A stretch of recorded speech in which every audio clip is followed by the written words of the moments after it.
Biz bugun bir benazir inson hayotida ko'pgina yaxshi amallar qilishga ulgurib, o'zidan yaxshi nom, yaxshi shon, sodiq do'stlar va solih farzandlar qoldirgan, ilm qilib komillik yo'lini tutgan, yurtga bosh bo'lib el duosini olgan, musulmon bo'lib haqiqiy sadaqai joriya bunyod qilgan zamondoshimiz Shukur Hoji Temurov haqida hikoya qilmoqchimiz. O'tganlarni xotirlash burchimiz, farzandlar uchun esa bu qiyomat qarzdir. Shukur akaning o'zlari yozishlaricha, ularning ota-onalari Toshkentning eski shaharida hayot qaynagan, jamiki muhim voqea hodisotlar boshlanadigan Chorsuv dahasida yashashgan ekan. Bir qancha farzandlari ketma-ket nobud bo'lishdan qalblari ozurda bo'lgan bobolari, otalari, onalari Yaratgandan tinimsiz komil farzand ato etgin deb iltijo qilishar, ko'zlariga nur, qalblariga quvonch berguvchi tirnoqqa zor qilmasligini o'tinib so'rashar ekan. Bir qultum suv tutguvchi, chirog'imizni yoqquvchi, elda alqab ulug'laguvchi bir zurriyot ber deb tavallo qilishar ekan. 1936-yilning 10-aprelida dunyoga yangi bir chaqaloq, bizning qahramonimiz tug'iladi. Judoliklardan chuqur sarosimaga tushgan ulug'lar unga Shukur Salam deb ism qo'yishadi. O'zingga shukur, uni salomat qilgin degan ma'noda albatta. Qay bir davrlar tinchlik va osudalik ila, yana qay birlari talotib va ursurlari bilan o'tarkan. Shu davrlarning qaysi birlari g'am anduhlarga, boshqalari esa xursandchilik va xotirjamliklarga boy bo'larkan. Shukur akaning dunyoga kelishi o'tgan asrning eng dolg'ali qaro sahifalari bo'sag'asiga to'g'ri keldi. Ikki yoshlar atrofidagi tilab olingan o'g'ilning kamolini ham ko'rmay, ham bobosi, ham otasi Mahmudxon aka minglab begunohlar qatorida avval uydan olib chiqib ketildi, keyin hibs etildi, turmalarga tashlandi va oxir oqibat dom-daraksiz ketishdi. Ammo kalonxonadagi hovlida hayot davom etar. Shukur aka buvilari, onalari, tog'a va xolalari bag'rida kun sayin ulg'ayib borardi.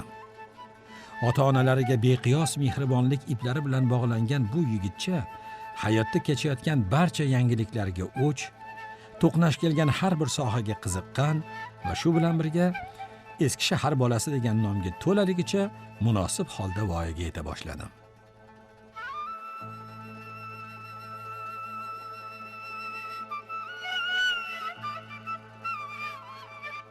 Urushdan keyingi tiklanish davrlari, yangicha bunyodkorlik ishlari, eski Toshkentning yangicha ko'rinishlari unda yashashga, yashaganda ham ilm kishisi, ziyoli inson, yurtga mayli kichkina bo'lsa ham foydasi tegadigan odam bo'lib yashashga undaydi. U jamoat ishlarida, mahalla-yu qo'ni-qo'shni ahli orasida, guzarlarda tez-tez ko'zga tashlanib turar va albatta voqealar ichida bo'lishga intilardi. Shukur akam bilan biza 55 yildan beri tanishmiz.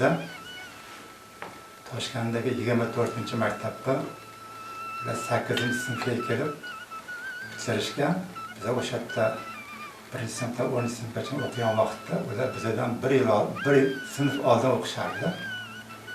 O'sha vaqtda ham ularni intiluvchanligi, o'sha vaqtda ham ularni dunyo qarashi, o'sha vaqtda ham ularni shakllanishi sezilib turardi oilalar orasida. Mahmudxon otasining xotirasi hurmati, urush yillarini og'ir mehnat ichida o'tkazgan onasi Saodatxon ayaga ro'shnolik keltirish maqsadida Shukur aka ilm olish yo'lini, nurli kelajakka munosib voris bo'lish yo'lini tanladi. O'qishga astoydil kirishdi. Endi men u kishini yoshlik do'sti hisoblanaman. Birga maktabda o'qidik. Men bir klass yuqoriroq o'qirdim. Ko'pincha maktabga birga bitta ko'chada borardik. Hozir eslayman, Hoji akam o'sha mahallada ko'pincha masalan urushdan keyingi yillar beqasam ko'nda bellarini boylab kelardilar. Bellarini tomon juda ajoyib ko'rinishga ega.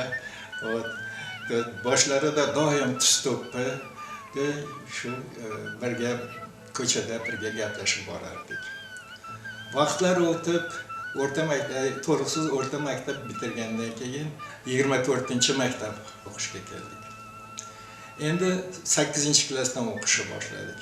8-9-10-klasslarda Hoji akam ayniqsa juda badiiy adabiyotga berilgan, undan keyin juda ko'p suhbatdosh, lekin juda chiroyli gapiradigan odam edilar. Devoriy gazetasining doimiy qatnashuvchisi, doimiy avtorlaridan bittasi edilar.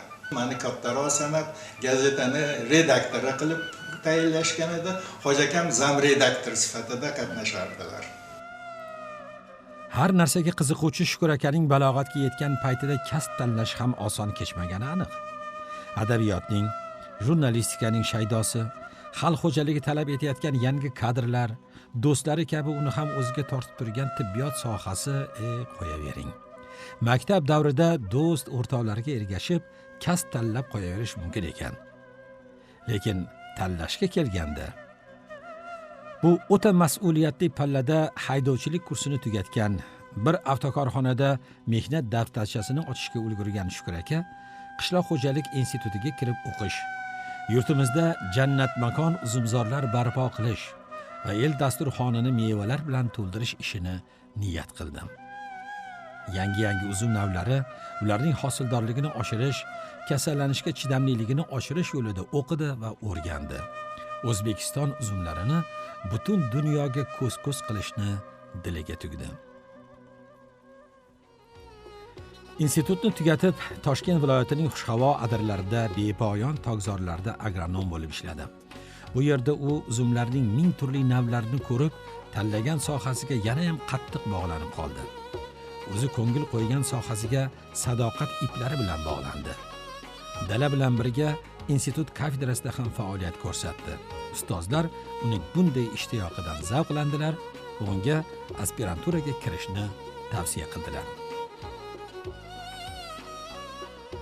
Ustozlarni ulug' sanagan Shukur Temurov institut aspiranturasiga kirib o'qidi.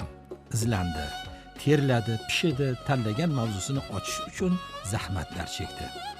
Shuning barobarida u pedagoglik nonini ham totib ko'rgisi keldi.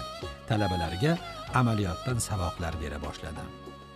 Va nihoyat 1967-yili ustozi Ribakov rahbarligida boshlangan ilmiy ishini, nomzodlik dissertatsiyasini muvaffaqiyat bilan yoqlab oldi.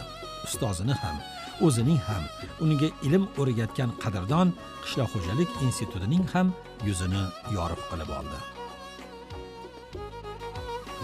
Mamnuniyat bilan aytamanki, san'at xodimlari, adabiyot xodimlari, olimlar dunyoda jismonan o'tgan bo'lsa ham o'z o'rnini qoldirib, o'z o'rnini asarlari bilan, ijodiy ishlari bilan bir necha davrlarga saqlab qoldirib ketadi. Shukur aka menimcha shunaqa insonlardan biri. O'zlarini o'sha ijodiy ishlari bilan, yaratgan asarlari bilan jamiyatda ko'p vaqt saqlanib qoladi. Shukur Temurov yoshlikdagi salohiyatlari qayta jo'sh urib bir qancha ilmiy kitoblarga ham mualliflik qildi. O'zbek ensiklopediyasi tahrir hay'ati a'zosi sifatida bu 14 tomlik ulkan ishga o'z hissasini qo'shdi. Birinchilar qatorida uzumchilik sohasida mutaxassis sifatida birinchi darsliklarni, o'zbek tilida darsliklarni yaratdilar. So'nggi yillarda o'zbek tilida birinchi uzumchilik bo'yicha lug'atni tayyorladilar. Bu lug'atlar asrlardan asrlarga o'tadigan lug'at hech qachon yo'qolmaydi. Asrlardan asrlarga o'tadigan iz qoldirib ketdilar. Ensiklopediya bunyod bo'lar ekan, u insoniyat anglagan barcha sohalarni o'z ichiga oladi. Tabiiyki, qishloq xo'jalik sohasi ham keng, rang-barang va turli tumandir. 14 jildlik bu xazina ichida ehtimol bir necha yuzlab ilmiy maqolalar yozilgan, ko'rib, tahlil va tahrir etilgan, surishtirilgan va tasdiqlangandir. Shukur Temurov ushbu turkum kitoblarda mualliflar qatorida turadi va mamlakatning butun qishloq xo'jaligiga mas'ul xodim sifatida ushbu tahririyat mudiri lavozimida ham fidoyilik ko'rsatib ijod qiladi. Gretsiyada joylashgan Antik dunyo deydigan akademiyaga a'zo bo'lganlar, mana o'sha akademiyaning vakili sifatida hamma bilan suhbat qildik. Chetga keyin ular maqolalar bera boshladi. Bizlar mana bunaqa jurnalimiz chiqardi, Antik dunyo deydigan jurnallar. Mana bunaqa Antik dunyo jurnallariga juda chiroyli maqolalar bilan chiqdilar. Ko'proq shu ularga o'zi yoqqan maqolalarda ayniqsa ko'proq shu uzumchilik sohasi bo'yicha berdilar jurnallarda maqolalar. Keyinchalik professorligini berdik. Bundan keyin mana yaxshi maqolalar chiqqandan keyin kitoblari ham chiqdi. Kitoblar tavsiya qilingandan keyin ularga akademiklik, xalqaro ilmiy akademiyani Gretsiyada joylashgan, Yuneskoning bosh joylashgan akademiyani akademikligi lavozimiga topshirdik. Kelmashda chiroyli tadbirlar bilan topshirdik. Shukur aka endi kechagi aspirant qobig'idan chiqib, talabalarga ma'ruzalar o'qishdan ham sharafliroq ishga, noshirlik ishiga kirishib ketadi. Bu sohadagi mehnatlari hukumat tomonidan taqdirlanib, unga O'zbekiston Respublikasida xizmat ko'rsatgan madaniyat xodimi unvoni beriladi. Shukur akam bilan ikkalamiz shaharning Kallaxona mahallasining vakilimiz. Bu kishini o'ylaganimda shu shaharda tug'ilib o'sgan, o'sha shaharni o'ziga xos bir xarakterga ega bo'lgan insonlar ko'z oldimga keladi. Shukur akam ham yoshliklarida bundan bir 50 yilcha oldin tanib bilgan bo'lsam, o'sha joylarda ham juda ham bir faol edilar. O'sha mahallani Kallaxona mahallasining eng faollaridan biri edilar. Qarangki, oradan shuncha yil o'tib, mana yangi joylarga kelibdilar, uchastkalar qilib, bu yerda o'sha tashkilotchilik bir salohiyati odammi, insonlar bilan ishlash qobiliyati, insonni tushunish, shu oldin mana mahalla miqyosida, keyin respublika miqyosida o'zini namoyon etdi. Mahalla faoliyatida u kishi olib borgan xizmatlarni eslab o'ylaymanki, u kishi rais bo'lgan paytlarda shunaqa bir go'zal bir tadbirlar o'tardi bu mahallada. O'zbekistonning ko'zga ko'ringan shoir yozuvchilari, juda ham katta bir muxbirlari, hofizlari bularni barchasi kelib, mana shu xalq ichida o'zlarini san'atini, o'zlarining fikrlarini aytib, shu tadbirni go'zallashtirardilar. Shuni boshida, tepasida Shukur akam turadilar. Bu orada Shukur aka bir necha yillar mobaynida mahalla raisi sifatida ham muvaffaqiyatli faoliyat yuritib keladi. Uning barcha sa'i harakatlari avval shahar rahbarlari, keyinchalik respublika rahbarining ham nazariga tushadi. Albatta, bu katta sharaf, katta mehnatlar samarasi edi. Sharqimizning bu o'ziga xos boshqaruv usuli, unga yangicha nazar bilan qarashni, uni yanada takomillashtirib, fuqarolik jamiyatining asosiy funksional bo'g'iniga aylantirishni taqozo etardi. Prezidentimiz ham bu yo'nalishdagi har qanday tashabbusni jon dili bilan qo'llab-quvvatladi. Ana shunday uchrashuvlarning birida Shukur Temurovning ham yangi tashkil etiladigan mahalla xayriya jamg'armasi kengashining ham taqdiri hal bo'ladi. Otalarimiz mahalla nomidan Toshkent shahri jamoatchiligi shu muborak to'nni desangiz. Lekin bu to'n xizmatingizni to'ni.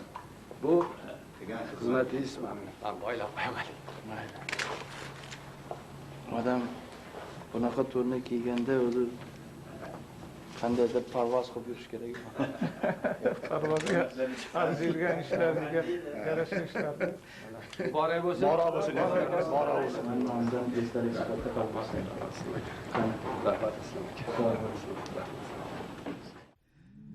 O'spirinlik yillardanoq mahalla ishlariga aralashib yurgan Shukur Temurov hozirgi Uchtepa tumanidagi Nishabariq mahallasida qancha faoliyat yuritgan bo'lmasin, faqat shu go'shaning obodligi va xalqining farovonligi ustida jon kechib ishladi. Yangicha qonunlar, zamonaviy munosabatlar, mulkchilikdagi o'zgarishlar unga tinim bermas, chunki yangi imkoniyatlar eshiklari ochilardi. Mahalla guzarini obod qilish, ahli islomga masjid qurish ishiga boshchilik qilish, kichik va o'rta tadbirkorlikka sharoitlar yaratish Shukur Temurovdan, mahalla oqsoqolidan ko'p mehnat talab qilar. Bu esa aslo tinim bilmay ishlardi. Bu uning uchun juda qiziqarli, o'ziga ohanraboday tortuvchi bir ish edi. Chunki bunyod bo'lganidan beri mahallani boshqaruv bu qadar yuksak cho'qqilarga chiqmagan edi.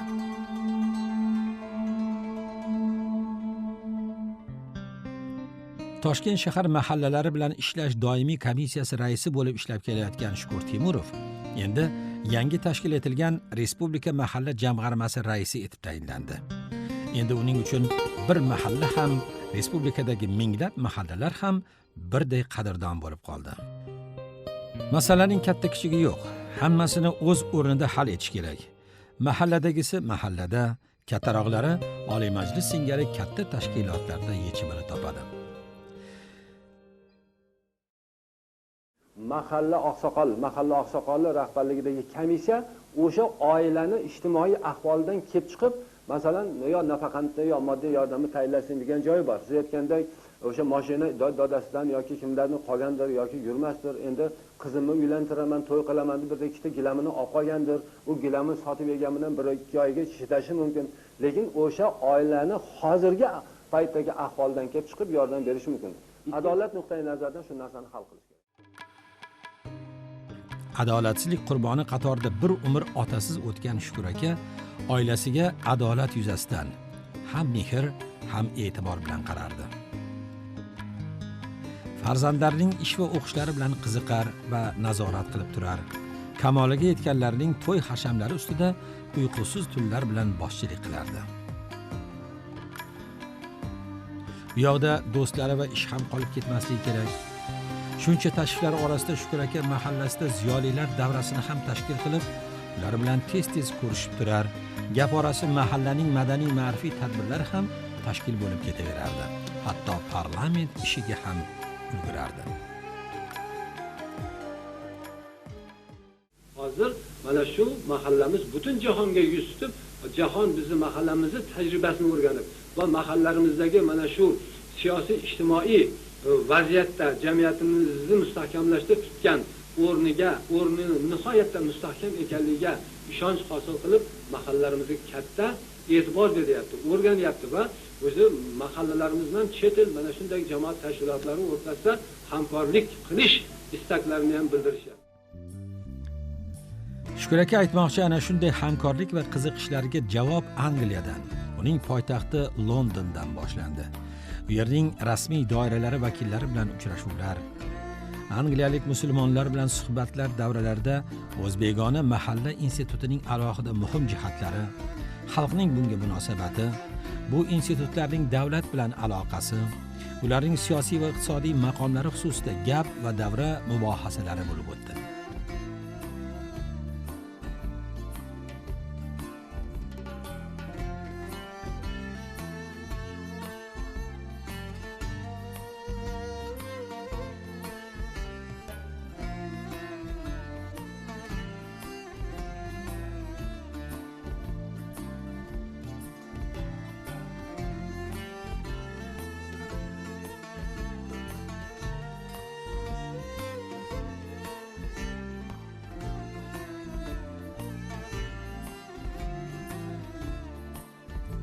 Uzoq tarixiy o'tmishga ega insoniyat taraqqiyoti, xususan Yevropa qit'asi rivojida yetakchi o'rinlarda turgan Angliya va uning poytaxti bo'ylab qilingan sayr va sayohatlarni ham aslo unutib bo'lmaydi.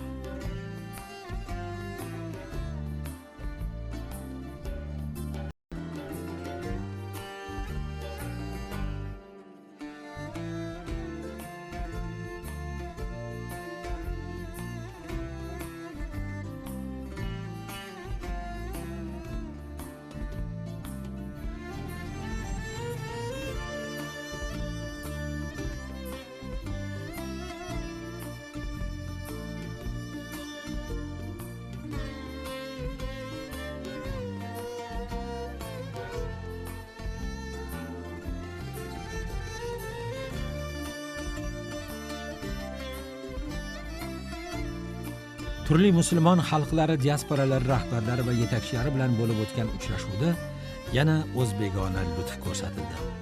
O'zimizning chopon va do'ppilar, shohi qiyiqlarimiz yana oldingi planga chiqdi. Qadriyatlarimiz va madaniyatlarimiz yana bir bor ko'rinish berdi.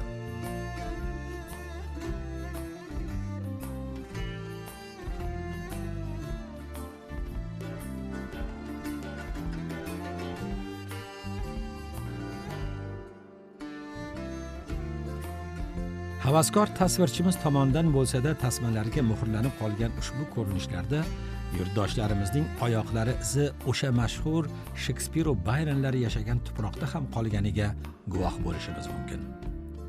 Londonni aylanib yurgan shu tarixiy kunlarda Shukur Temurovning xayolidan nimalar kechgan bo'lishi mumkin?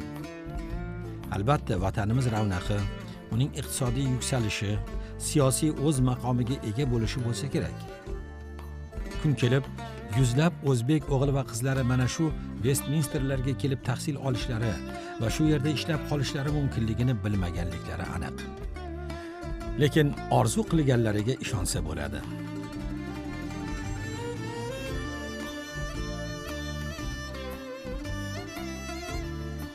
Keyingi hamkorlik uchrashuvlari Amerika Qo'shma Shtatlarining Seattle shahrida bo'lib o'tdi. Bu gal endi O'zbekistonlik delegatsiya a'zolari ancha kengaygan va o'rganiladigan masalalar jamiyat hayotining ko'pgina qismlarini qamrab olgan edi. Umr oqar suvlar kabi tez o'tib ketadi degan gap mutlaqo haqiqat so'zlar ekan. Ilm, farzand va arjumand, do'st, yor va davlat ishi bilan band bo'lib, qanday qilib yosh ulg'ayganini, 70 yil yashab qo'yganini ham bilmay qolar ekan kishi. Bu kishi o'zlarining kamtarona mehnatlari bilan, yaxshi insoniy sifatlari bilan hayotning turli sohalarida o'zlarini ko'rsata bilgan, xalq uchun, vatan uchun yashashda ibrat namuna bo'lgan shaxslarimizdan birlari hisoblanadilar.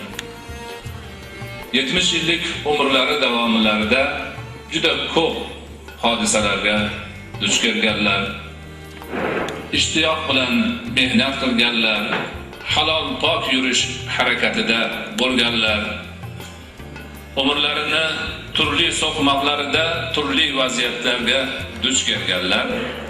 Lekin shu 70 yillik umrni eng baxtli onlari, eng saodatli soatlari dinimizga yaqin bo'lgan holatlari, musulmonlikni chuqur his etgan paytlari, Allohning baytiga, Ka'baning ichiga kirib ibodat qilgan paytlari, umra, haj qilgan paytlari ekanligi mazkur ibratli umrni eng ibratli soatlari, oltin daqiqalari desak adashmaymiz.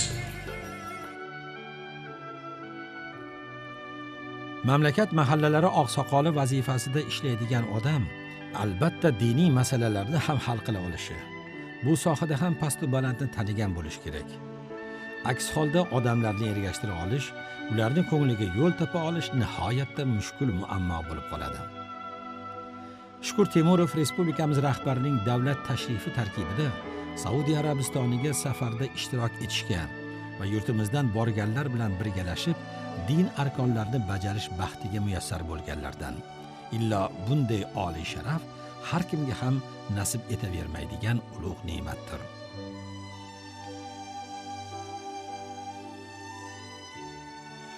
(1992) yilda muhtaram prezidentimiz Saudiya Arabistoniga rasmiy tashrif bilan bordilar.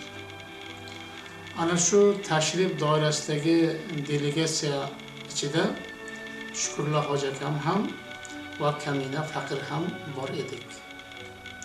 Bu insonning umrida ikkinchi bor takror bo'lmaydigan bir holat, ham insonning qalbini bir larzaga soladigan bir holat.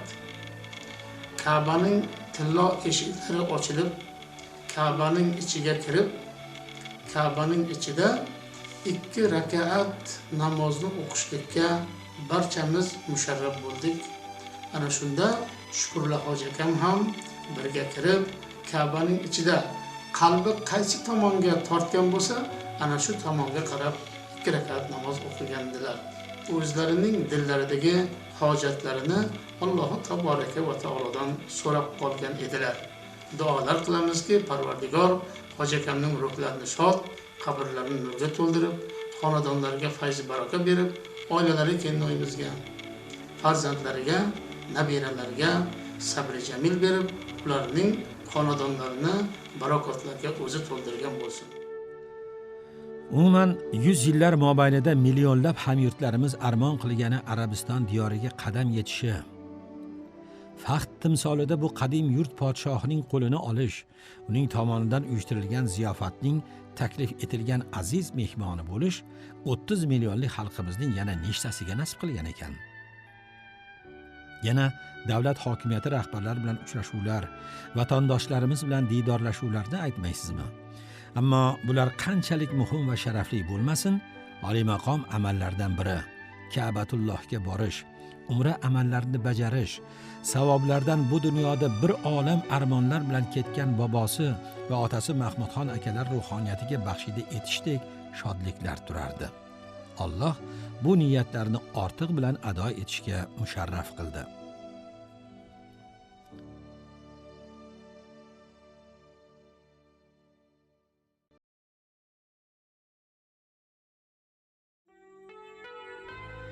Intiluvchan va jahongashta olim, bilimdon va zahmatkash noshir,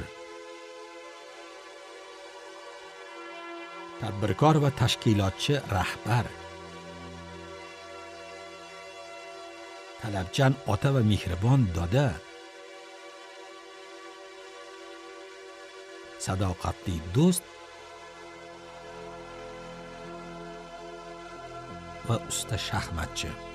Yaxshi ko'rgan odamimiz haqida yana nimalar deya olar ekanmiz? Shukur Hoji akani yana qanday sifatlar bilan ta'riflash mumkin? Quloq tutaylik-chi. Shukurjon akam olib borgan ilmiy yo'nalishlarning bitta sohasi bu xalq tabobatini o'rganish va uni amaliyotda qo'llash deb aytishimiz mumkin. Umuman xalq tabobati bilan shug'ullanuvchi odam birinchidan insonni yoki bemorni qalban his qilishi. Shu bilan birga o'sha qo'llaniladigan o'simlikni yoki mineralni ham qalban his qilishi talab etiladi.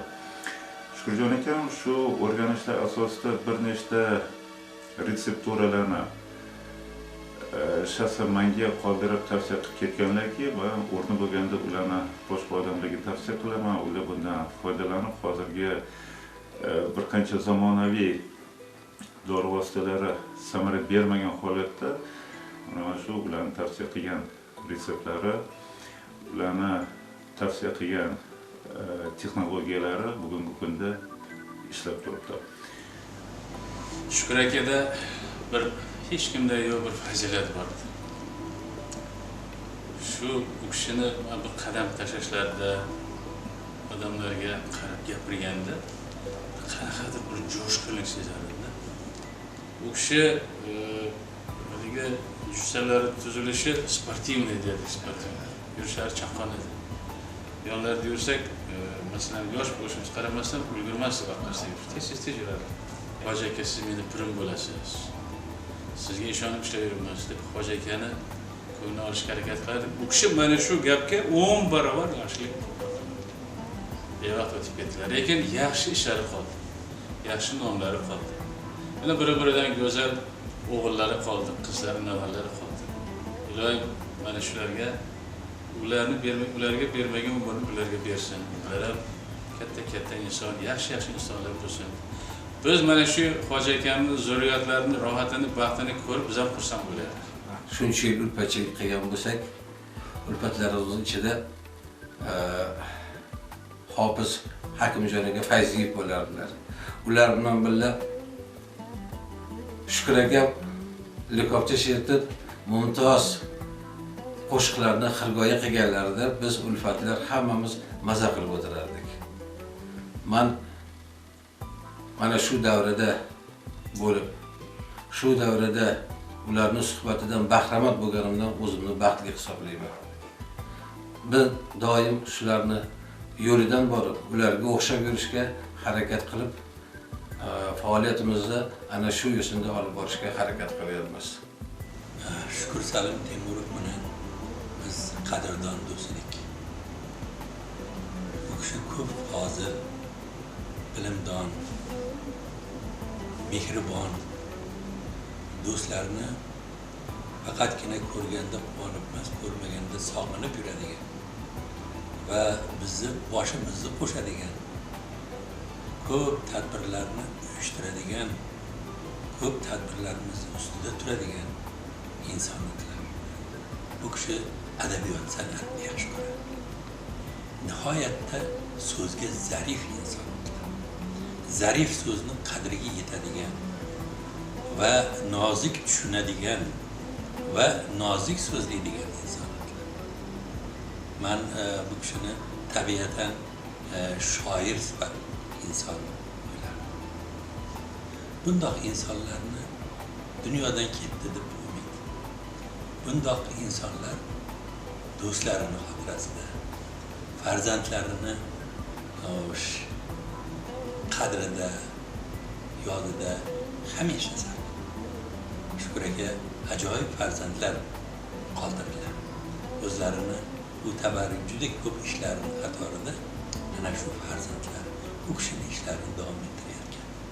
Ana shu u kishini fazilatlarini, ana shu mehr oqibatlarini davom ettirayotgan farzandlarini qoldirib ketdilar. Mana shu farzandlari hozir ham hamisha o'sha Shukur akaning do'stlari bo'lgan biz bilan yaqin. Vazirlar Mahkamasida men ishlab yurgan vaqtda bu kishi respublika mahalla jamoasi mas'ulini boshqargan vaqtlarida juda biz jipslanib o'sha vaqtda mahalla nima ekanligini, mahallani jamiyatdagi uni joyi qanaqa bo'lish kerak, mahallada oqsoqol qanaqa bo'lish kerak va ularning xalq bilan munosabatlari qanaqa bo'lish kerak degan masalalarni ayyon ko'rsatib berdilar Shukur aka. Shukur akamni biz birga yurgan vaqtlarimizda, davrlarimizda bu kishining asosiy ko'zga tashlanib turadigan narsa shu ediki, do'stlarga har doim samimiy bo'lgan. U kishi bilan ishlash, u kishi bilan birga faoliyat ko'rsatish inson uchun juda katta baxt bo'lgan. Bu kishini odamiyligini, oilaparvar ekanligini, bu kishini mana shunday farzandlarni o'stirib, o'ndirib, voyaga yetkazib, shularga shunday tarbiya berganki, adalarini, do'stlarini, birodarlarini har doim qo'lda ko'tarib, izzat hurmatda qilib yuradi. Inson nima uchun yashaydi? Birinchi marotaba farzand bo'lgandan keyin uni voyaga yetkazish, qadrlash, ota-onani izzat hurmatini o'rniga qo'yish xususiyatlarini bu kishi mujassam farzandlariga tashlab ketdilar. Shunaqa insonlar bilan meni ishlab yurgan jarayonimda respublikada qandaydir bir uchratganiga men g'ururlanaman. O'sha daqiqalarni har doim men hurmat va izzat qilaman. Payqagan bo'lsangiz, Shukur aka haqida so'z aytgan deyarli har bir kishi ularning farzandlari xususida to'xtalib o'tdi. Aslida biz o'zbeklar uchun mol va davlat, ilm va amaldan ko'ra ko'proq qobil farzandlarimiz borligi Xudoning oliy marhamati hisoblanadi. Shukur Temurov bu tarafdan ham ko'pchiligimizga ibrat bo'la olarli tarzda farzand ulg'aytiribdilar. Odamlar bir so'z aytardilar, o'zlari bitta bo'lganlar odamlar. Onalari hamisha o'zingdan ko'paygin deb duo qilar ekanlar. Oyim rahmatli. Odam xursand bo'lardilarki, mana onamning duolari ijobat bo'ldi. Men shunda davrlarda tug'ilgan kunlarda o'tirganimizda uyda mana bitta edim, mana endi 22 ta bo'ldim. Xudoga shukr derdilar. Mana biz adamimizda 4 ta o'g'illar hammasini o'ylab joy-joyiga qo'yib, hammamizni to'g'ri yo'nalishga qilib, joylashib, hammamizni har bittamizni filmimizga qarab, to'g'ri kasb tanlattirib qo'yganlar. Shuncha hammamiz 4 ta o'g'il, hammamiz yaxshi kasb bilan egallab, shu uchun ishlab yuribmiz. Bu narsani har bitta ota-ona shu o'g'illarni joy-joyiga qo'yishi katta mas'uliyat deb bilsa ham bo'lar ekan. Mana biz ham hozir shu o'g'illarni farzandlarni yetkazganimizga adamlar hozir qanaqa mashaqqat bilan yo'llar bilan bizani voyaga yetkazib shu yo'llarga qo'yganlariga haligacha mana hayron bo'lib hamisha o'ylab yuraman. Otamni oddiy xodimlikdan boshlab mamlakat miqyosidagi rahbarlik lavozimlariga ko'tarilganlar. Men shuni ko'p o'ylayman. Bu mehnat faqat mehnat ekan meni zamirida. Qancha ko'p o'zining ustida ishlash va o'ziga ishonch bo'lgan insonni shu otamda men ko'rdim. Men shu otamni izlaridan borishga doim intilaman. Farzandlarimga ko'p aytaman. Faqat ilmni ushlash kerak deb va otam bergan saboqlarini farzandlarimga men doimo quloqlariga quyib, doim shuni takrorlab aytaman. Mahalla oqsoqoli va mahalla sardori bo'lganliklari uchunmi uyimizga juda ham ko'p insonlar kelishardi. Uyimizni eshigi doim, har doim kecha-yu kunduz ochiq bo'lardi. Hech qachon men hech eslamayman, meni yo'q duolar deb chiqaridan yoki bir boshqa sabablarni bahonalarni qilmaganlar har doim kecha-yu kunduz kechqurunlar u bemahallardan kerak bo'lsa turib chiqib shularni gapini eshitib, shularni dardini eshitib, faqat shularni dardini va ularning muammosini hal qilib berish masalasini har doim ijrosini ta'minlab yurishga harakat qilardilar. Uyimizga biron bir odam yumush bilan kelsa, mahallamizda, o'zimizning mahallamizda ham mahalla raisi bo'lganlar, hech qachon ularni qaytarmasdilar, kerakli maslahatini berardilar. Hech qachon erinmaganlar. To'g'ri yo'l ko'rsatardilar. Oilada, maktablarda har xil ishlar bo'lardi. Hoji otamni oldilariga ko'pchilik o'qituvchilar kelardi maslahatga. O'zlarini qimmatli maslahatlarni berib, shularni to'g'ri yo'lga ko'rsatib, ko'p duo qilardilar. Mahallamizning bolalarni ham ko'p duo qilardilar. Assalomu alaykum hoji ota deb bolalar chop kelardi. Farzandlarim menga mana shu kunlarimga xizmat qilgan. Parvardigorim bolalarim qaytsin, mana shunday hurmat, izzat, ikromlar Parvardigorim hammasini martabasini bilib, bolalarni baland qilsin, rizq nasibalarini bersin, yomon ko'zlardan asrasin, ularga insofotlarni bersin, davlatmand, saodatmand bo'lsin. Parvardigorim hech qachon xorizorlikni ko'rishmasin. Parvardigorim doim so'zlari o'tkir, yuzlari yorug' bo'lib, ko'kslari baland bo'lib, mana shu jamiyatda, mana shu vatanda yurishlarini Allohdan so'rayman.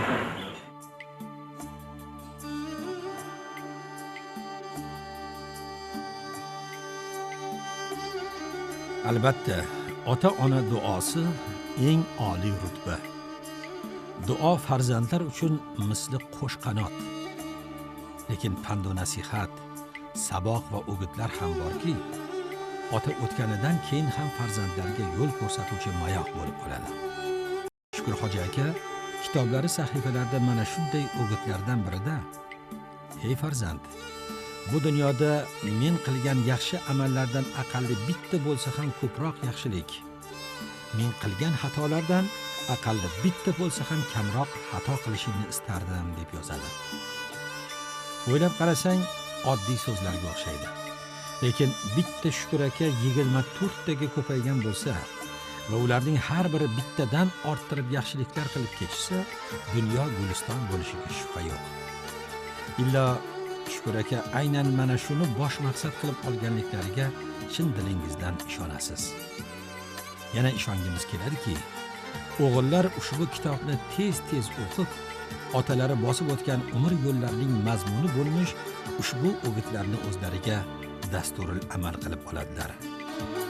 Derazamning ostida tongda sayragan qush suzmasmi ota.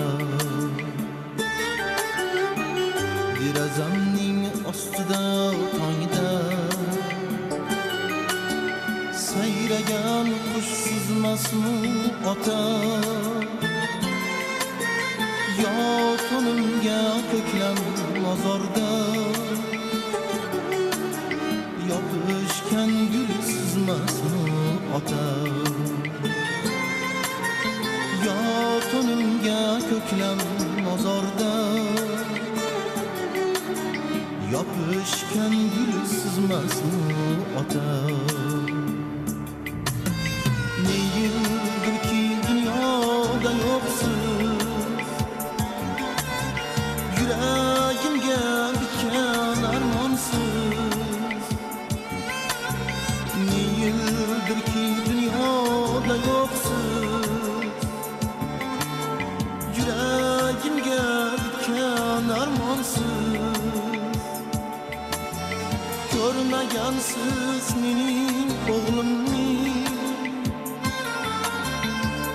chatoyim to'xim sho'ximning